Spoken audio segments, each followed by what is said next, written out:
ভারত মার্কিন সম্পর্ক নতুন এক ঝড়ের মুখে। মার্কিন প্রেসিডেন্ট ডোনাল্ড ট্রাম্প হঠাৎ করেই ভারতের রপ্তানি পণ্যে উচ্চ শুল্ক আরোপ করেছেন। এর ফলে ভারতীয় অর্থনীতিতে চাপ বাড়ছে। এই পরিস্থিতি সামলাতে প্রধানমন্ত্রী নরেন্দ্র মোদী সামনে এনেছেন তিনটি নীতি: স্বদেশি পণ্য ব্যবহার, জিএসটি সংস্কার আর দ্রুত আন্তর্জাতিক বাণিজ্য চুক্তি। মোদী দেশবাসীকে আহ্বান জানিয়েছেন দেশীয় উৎপাদন বাড়াতে এবং দেশীয় শিল্প বাঁচাতে। তার ভাষায়, যা বিদেশি তা নয়, যা দেশি তাই কিনুন। পাশাপাশি জনগণের ক্রয় ক্ষমতা ধরে রাখতে জিএসটি সংস্কারের উদ্যোগ নিয়েছে সরকার। নিত্য প্রয়োজনীয় অনেক পণ্যের কর ইতোমধ্যেই কমানো হয়েছে।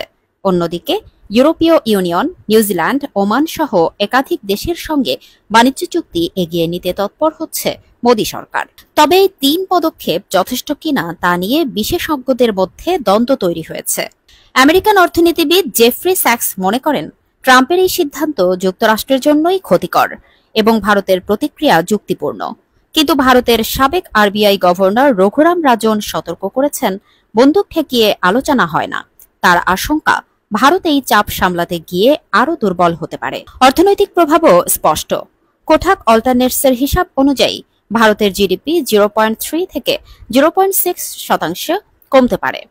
বিশেষ করে টেক্সটাইল ও রত্নশিল্পে প্রায় 3 লাখ শ্রমিকের চাকরি ঝুঁকিতে পড়বে বলে আশঙ্কা। এখন প্রশ্ন একটাই, মোদির এই তিন মন্ত্র কি ভারতকে ঝড় সামলে এগিয়ে নেবে, নাকি অর্থনৈতিক চাপ ও চাকরির সংকট আরও বাড়িয়ে তুলবে?